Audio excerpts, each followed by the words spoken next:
Lefnosi mbetet një nga figurat më komplekse dhe më të rëndësishme të historisë shqiptare, jo vetëm për rolin e tij në momente kyçe të shtetformimit, por edhe për dimensionin e tij të gjerë si intelektual, patriot, filantrop dhe besimtar ortodoks. Jeta dhe veprimtaria e tij përfaqësojnë një ndërthurje të rrallë të mendimit, veprimit dhe moralit, duke e bërë atë një model të plotë të shërbimit ndaj kombit. Lefnosi zë një vend të veçantë në historinë e Elbasanit dhe të Shqipërisë. Sipas studiuesve të kohës, Lefnosi është cilësuar si një nga intelektualat më të formuar të rilindjes kombëtare shqiptare, i cili e shihte arsimin, gjuhën dhe shtetin shqiptar si tre shtyllat kryesore për formimin e kombit. Personaliteti i Lefnosit është një dimension i madh. Një kontributor shumë i madh në politikë, në kulturë, në dije, filolog shumë i madh, filatelist më i madh. Ka kontribuar në të gjitha fushat për të njohur shtetin shqiptar, kombin shqiptar, kufijtë e shtetit shqiptar, dhe megjithatë, megjithse ka kontribute të jashtëzakonshme, për Lefnosi nuk flitet. Lefnosi lindi në një periudhë kur Shqipëria ishte ende në sundimin osman dhe kur ndërgjegja kombëtare shqiptare ishte në proces zgjimi. Ky kontekst historik ndikoi thellësisht në formimin e tij intelektual dhe patriotik. Ai u rrit në një ambient ku gjuha, kultura dhe identiteti shqiptar përballeshin me sfida të mëdha, gjë që e shtyu të përkushtohej ndaj ruajtjes dhe zhvillimit të tyre. Që në rini, Nosi tregoi prirje për studim dhe për kërkim shkencor. Ai u formua si një intelektual autodidakt, duke lexuar dhe studiuar literaturë të ndryshme historike, gjuhësore dhe kulturore. Ky formim i dha atij një horizont të gjerë dhe aftësinë për të kuptuar thellë nevojat e kohës. Lefnosi pra e kishte shtëpinë në mes të Elbasanit, në mes të Kalas, dhe Elbasani ishte në mes Shqipërisë. Një simbolik tjetër kjo. Shumë e rëndësishme, shumë interesante. Pra ky burr që kishte lidhje me personalitete brenda dhe jashtë atij, të shumë, unë do thoja me Ismail Qemalin Poli, Kuqin, Dom Nikol Tkaçorin, Mjal Garmenon e kishte Krushk, Themistokli Garmenin e kishte Krushk. Lefnosi bashkëpunonte me Hanin, me Kurrillën, jashtë e tjerë, pa fund personalitete. Le ato që kishte Rediens, Patër Anton Arapin, me Dibej Frashërin, Fuad Dibrën, dhe ajo që është akoma më interesante, Lefi kishte marrëdhënie dhe me element komunist. Kishte letër këmbim me Kemal Stafën. Sepse e dinte që ishin të ngënjur, e dinte që ishin gabuar. Kishte nipërit e vet atje, në mal, me pushk që luftonin. Dy nga njerëzit e fisit ton, Tolemet Gjuvani dhe Bardhull Popa, u vranë nga Gjermanë. Heroj. Një nga dimensionet më të rëndësishme të figurës së tij është ai i intelektualit. Nosi nuk ishte thjesht një politikan apo aktivist, por një studiues i përkushtuar, që e kuptonte rëndësinë e dokumentimit dhe ruajtjes së historisë. Ai mblodhi me kujdes dokumente të rralla historike, dorëshkrime, libra dhe objekte që lidhen me trashëgiminë shqiptare. Ky arkiv personal përbën një pasuri të jashtëzakonshme, e cila edhe sot shërben si burim për studiuesit. Në një kohë kur institucionet kulturore ishin të pakta apo inekzistente, puna e tij ishte thelbësore për ruajtjen e kujtesës kombëtare.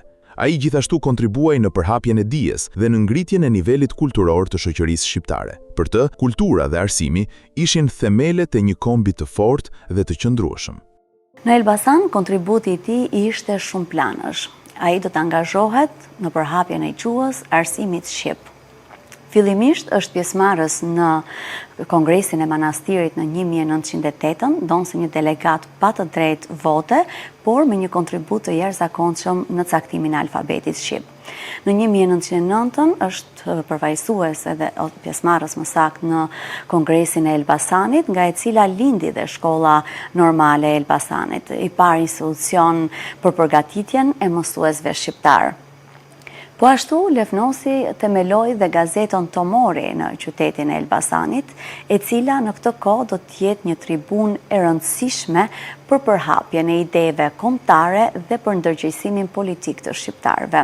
Një nga momentet më kulmore të jetës së Lefnosit ishte pjesëmarrja e tij në shpalljen e pavarësisë në vitin 1912. Ai ishte ndër firmëtarët e aktit historik, duke u bërë pjesë e një grupi të vogël burrash që morën mbi sypet fatin e kombit. Ky akt nuk ishte thjesht një firmë në një dokument, por një shprehje e përkushtimit të plotë të tij ndaj çështjes kombëtare. Ai besonte në të drejtën e shqiptarëve për vetvendosje dhe ishte i gatshëm të sakrifikonte gjithçka për këtë ideal. Pas shpalljes së pavarësisë, ai vazhdoi të kontribuojë në ndërtimin e institucioneve shtetërore dhe në forcimin e identitetit kombëtar. Kontributi i tij merr për masa kombëtare pikërisht në shpalljen e pavarësisë së Shqipërisë në 28 nëntor 1912, ku si përfaqësues i Elbasanit do të jetë një nga firmtarët e aktit të pavarësisë në Vlorë. Dokumentat e kohës dhe studimet e Akademisë së Shkencave dëshmojnë se Lefnosi ishte ndër bashkëpunëtorët më të afërt të Ismail Qemalit. Dhe me marrjen e postit të ministrit post-telegrafës, ai do të jap një kontribut të jashtëzakonshëm në ngritjen e administratës shtetërore dhe në organizimin e shërbimeve publike në këtë kohë. Ai mori pjesë dhe jetoi të gjitha periudhat, nga Perëndoria Osmane, Gjon Turke, luftrat ballkanike, lufta parë botnore, përpara shpallja pavarësisë, periudha e regjimit mbretërisë, në luftën e dytë botnore, midis dy luftrave, pra mori pjesë në të gjithë këtë epokë historike, do ta quaja unë, ku natyrisht kudo ka prezencën e tij. Në të gjitha kongreset ka marrë pjesë. Nga kongresi i Manastirit, në kongresin e Vlorës, në kongresin e Durrësit, nuk mori pjesë vetëm në qeverinë e Prins Vitit, për arsye se ishte Satpash Toptani, kishte kontradita me të. E mori Prins Vitin nga Gjermania e pruri këtu, po nuk mori pjesë. Nuk mori pjesë në qeverinë e Lushnjës se ishte të Durrësit dhe u krijuan konflikte. Konflikte të cilat kishin brenda, do thoja në themel, jo vetëm interesat e tuajve ndërkombëtare, por edhe interesa personale, individuale. Secili kërkonte të fitonte pozita dhe të përfitonte. Patriotizmi i Lefnosit nuk ishte retorik, por konkret dhe i qëndrueshëm.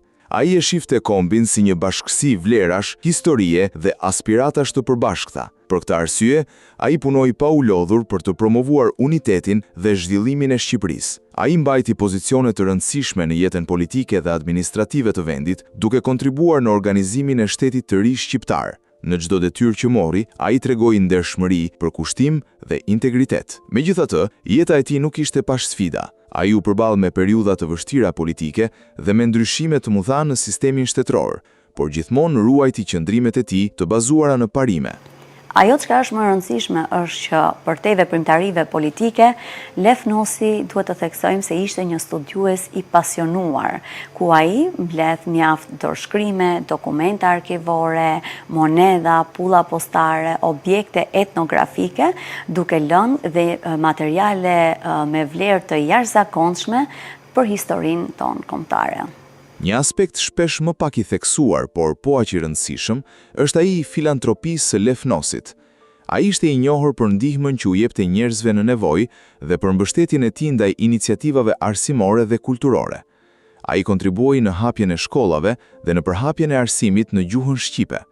Në një kohë kur arsimi ishte një privilegj për pak njerëz, ai punoi për ta bërë atë më të aksesueshëm për popullin. Veprimtaria e tij bamirëse ishte e motivuar nga një ndjenjë thellë humanizmi dhe përgjegjësie sociale. Ai besonte se një shoqëri e drejtë ndërtohet mbi solidaritetin dhe ndihmën reciproke. Për shkak të veprimtarisë së tij në mbështetje të kauzës shqiptare, të çështjes shqiptare, që në dekadën e parë të shekullit të 20, jeta e tij do të kalojë përmes një kalvari të gjerë vuajtjesh, burgosje, dënime me vdekje, internime dhe forma të tjera të represionit, duke u përballur që në moshë të re me represionin e autoriteteve osmane. e vetmi faj i të themi politik i Lef Nosi që akuzohen nga autoritetet osmane, është pikërisht se Lef Nosi mbështeste për hapjen e gjuhës shqipeve, librave shqip, botimeve shqipe, gjë të cilën autoritetet osmane në këtë kohë e kishin nxjerrë të ndaluar me ligj. Lef Nosi ishte një besimtar i devotshëm i fesë ortodokse. Besimi i tij nuk ishte vetëm një aspekt personal, por një udhërrëfyes për jetën dhe veprimtarinë e tij. Ai e shihte fenë si një burim force morale dhe si një mënyrë për të kultivuar virtyte si ndershmëria, drejtësia dhe përkushtimi ndaj së mirës. Në një kohë kur identiteti fetar shpesh ndërthurej me atë kombëtar, ai arriti të ruajë një ekuilibër të admirueshëm midis këtyre dy dimensioneve. Besimi i tij ndikoi në mënyrën se si ai e trajtonte pushtetin, njerëzit dhe përgjegjësitë e tij publike. Lef Nosi, më sakt Lefter Nosi, është një nga përfaqësuesit laik, ortodoks, më të shuar të kishës tonë, mos them më i shuari. Ai përfaqësonte politikisht kishën tonë ortodoks. Nga 1912 e deri në vitin 1944, kur u largua nga politika. Në vitin 1901-1902, burgoset 2 herë radhazi nga autoritetet osmane për faje politike dhe akuza e dytë është se cilësohej si një person i dyshimt. Akuza këto të cilat do ta ndjekin Lef Nosin pothuajse për tërë jetën. Për këto arsye, ai do të gjykohet, do të vuajë dënimin së pari në qytetin e Elbasanit, ku do të burgoset për rreth 9 muaj, dhe së dyti në vitin 1902 do të vuajë dënimin në burgun e Selanikut, larg familjes dhe larg miqve të tij. Pasi fiton pafajësinë e tij në 1903 do të rikthehet në qytetin e Elbasanit, ku do të vijojë veprimtarinë e tij patriotike pa u ndalur dhe duke vazhduar bashkëpunimin me klubet patriotike, jo vetëm brenda vendit, por edhe jashtë. Duke qenë se në vitin 1910 në Elbasan do të vendoset gjendja e jashtëzakonshme nga ushtria e Turgut Pashës, duhet të themi që terrori dhe dhuna ndaj patriotëve Elbasanas në shumë raste do të shoqërohet dhe me keqtrajtime fizike në sy të publikut. Gjyqjet ushtarake dënuan me internim mjaft intelektual Elbasanas, por fshir këtu dhe figurën e Lef Nosit. Lef Nosi do të dënohet nga gjykata ushtarake e manastirit me dënimin më të rëndë me vdekje në akuzën për çështje kombëtare. Në radhë, ky ishte i treti dënim për Lef Nosin nga administrata osmane, por këtë herë nga Xhon Turqit. Pas një kalvari të gjatë dënimi në burg, vuajtje shëndetësore etj, vetëm pas ndërhyrjes së një grupi të deputetëve shqiptar në parlamentin turk, arrin ose më saktë bëhet e mundur që dënimi me vdekje të rikthehet në internim pikërisht në burg të Anadollit. Në mars të 1911, pas shumë vuajtjesh, Lef Nosi do të lirohet pasi falet dhe me dekret mbretëror, duke u rikthyer në Elbasan dhe duke vijuar sërish punën e tij dhe veprimtarinë e tij si organizator i kryengritjeve në 1911 dhe 1912, jo vetëm në trevën e Elbasanit, por edhe më gjerë. Në 7 prill 1939, Lef Nosi do të konsiderohet nga italianët si person jo i sigurt dhe për të filloi sërish kalvari i gjatë i persekutimit. Bashkë me vllain e tij Grigorin internohet për afro 1 vit në Itali. Ky ishte i 4-ti dënim për Lef Nosin, përsëri për arsye politike, por tashmë për pikpamjet e tij antifashiste. Edhe pas rikthimit në Elbasan, Lef Nosi do të jetonte pikërisht në mbikëqyrjen e plot nga autoritetet fashiste. Është akoma më interesant fakti që këta e përdoqën dhe turqit, e burgosën 2 herë, e lidhën me zinxhir, e internuan në burg. Ishin për ta vrarë, por ndërhyrja e personaliteteve të huaja dhe të kombit tonë bëri që Lefi të falet nga turqit, nga Xhon Turqi. Këte internuan edhe fashistët. Pra e pushkatuan dhe komunistët, pra ne shqiptarët, kështu që po të hapet kjo tragedi ka që madhe, po të përkujtohet Lef Nosi, Do hyet thellë pastaj në biografinë e tij, në historinë e tij, ç'ishte ky personitet kaq i madh. Në fakt, fillimisht ne duhet të theksojmë që me marrjen e pushtetit nga komunistët do të fillojë një valë e gjerë internimesh, dënimesh, persekutimesh ndaj intelektualëve të kohës. Në këtë kohë do të ngrihen disa komisione, të cilat do të krijojnë lista të individëve, duke i cilësuar ata si kriminal të luftës dhe bashkëpunëtor të pushtuesit. Këta lista përfshinin figura të rëndësishme nga klasa politike e mëparshme, por dhe individë të tjerë të cilët kishin pasur lidhje dhe me regjimin e okupatorëve. Procesi i njohur si gjyqi special i Tiranës është një ndër gjyqet e para që pushkatoi dhe dënoi me shumë vite burgim personalitete që dyshohej se ishin kundër regjimit komunist. Ky komision gjykoi në 31 seanca nga 1 marsi i 1945-s deri në 13 prill të 45-s, dënoi rreth 60 nacionalistë të akuzuar si kriminal të luftës, ndër të cilët 17 persona, midis tyre dhe Lefnosi, dënohen me pushkatim, 8 të tjerë me burgim të përjetshëm dhe individ me vite të ndryshme burgime. Ajo çka është më rëndësishme të theksojmë është që trupi gjykues, i cili do të vendoste për jetën e këtyre intelektualëve, do të përbëhej nga 9 persona, ku generali Koçi Xodze do të jetë kryetari i këtij trupi gjykues, ishte një person me 5 klasë shkollë dhe do të arrijë të gjykojë mbi jetën dhe fatin e këtyre veprimtarëve dhe intelektualëve të kohës. Prokurori i këtij gjyqi special të Tiranës do të jetë pikërisht Bedri Spahiu, i cili në këtë kohë ishte general major, ndërsa antarët e tjerë duhet thënë që vinë nga shtresat të kolonelëve, nën kolonelëve, pra që nuk kishin lidhje dhe njohuri të bazë për të dhënë dënime në aspektin juridik ndaj këtyre personaliteteve. Akuzat kryesore ndaj Lefnosit, ashtu si kundër ndaj çdo personaliteti shqiptar, duhet të themi që ishin të një natyre tërësisht politike dhe nuk mbështeteshin në prova të mirëfillta. Së pari, Lefnosi u akuzua për pjesëmarrje në regjencë në vitin 1943-1944, të interpretuar nga regjimi komunist në këtë kohë si një akt kolaboracionist. Është interesante në dosjen e tij ku ai deklaron: "Nuk e di që balli kombëtar të ketë bashkëpunuar me okupatorin.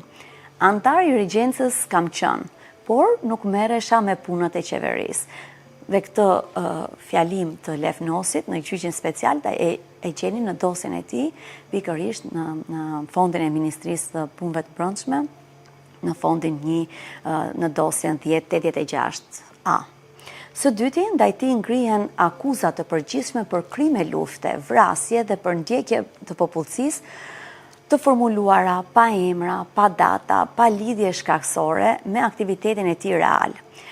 Për këtë, Nosi do t'i deklaronte prokurorit në sallën e gjyqit: "Gjatë kohës që unë kam qenë kryetar i ballit në Elbasan, nuk është bërë ndonjë luftë prej ballit dhe s'është vrarë asnjë tradhtar. U a thash më parë se nuk e di pse e thoshin parrullën vdekje tradhtarëve. Organizata e ballit bënte propagandë kundër okupatorit." Këto ishin pikërisht fjalët e Lefnosit ndaj të cilët i drejtohet dhe prokurorit. Ai akuzohet se kishte vrarë dhe kishte plagosur 50.000 shqiptar në këtë kohë dhe dënohet me vdekje. Një shifër kjo shumë fish më e madhe se vetë numri të vrarëve në Shqipëri. Nga analiza e dosjes së Lefnosit rezulton se nuk ekzistojnë dokumenta apo dëshmi të verifikueshme që ta implikojnë drejt për drejt në veprime kriminale.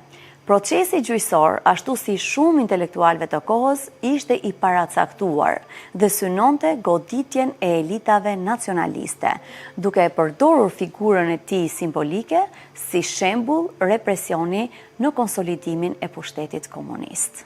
Trashëgimia e Lefnosit është e shumanshme. Ai la pas jo vetëm një kontribut politik dhe historik, por edhe një pasuri të madhe kulturore dhe intelektuale. Figura e tij është vlerësuar në mënyra të ndryshme gjatë periudhave të ndryshme historike, por sot ai konsiderohet si një nga personalitetet kyçe të historisë shqiptare. Studimi i jetës dhe veprës së tij ofron mësime të rëndësishme për brezat e rinj, veçanërisht në lidhje me rëndësinë e dijes, integritetit dhe përkushtimit ndaj shoqërisë. Nëse Ismail Qemali është cilësuar si arkitekti i pavarësisë së Shqipërisë, Lefnosi ishte ndër ata intelektual i cili punoi fort për t'i dhënë shtetit shqiptar, jo vetëm institucione, por edhe kujtesë historike. Lefnosin do ta portretizoja si një intelektual rilindas, patriot dhe shtetformues, i cili ja kushton pjesën më të madhe të jetës së tij çështjes kombëtare shqiptare. Ai ishte një njeri me kulturë të gjerë, njohës i disa gjuhëve të huaj, studiues i historisë, etnografisë dhe numizmatikës. Ai ka ndihmuar dhe mjaft studiues të huaj, përfshirë këtu dhe studiuesen Margaret Hasluck, për të shkruar për Shqipërinë dhe për shqiptarët. Madje është interesante një letër e gjetur e studiueses Margaret Hasluck, ku i drejtohet liderit të Partisë Komuniste Enver Hoxha që ta falë mikun e saj Lefnosi për të gjithë ndihmën dhe kontributin që ai ka dhënë asaj për të shkruar për Shqipërinë dhe për shqiptarët. Kjo letër, fatkeqësisht nga lideri i Partisë Komuniste Lefnosi, jo vetëm që nuk merret parasysh, por arrin që të shkruajë në veprën e tij mbi këtë studiuese kaq të njohur në arenën ndërkombëtare, duke cilësuar atë si një femër qesharake që arrin të shkruajë liderit të Partisë Komuniste, ku t'i kërkoi faljen për një ndër kriminalët më të tmerrshëm të shtetit shqiptar.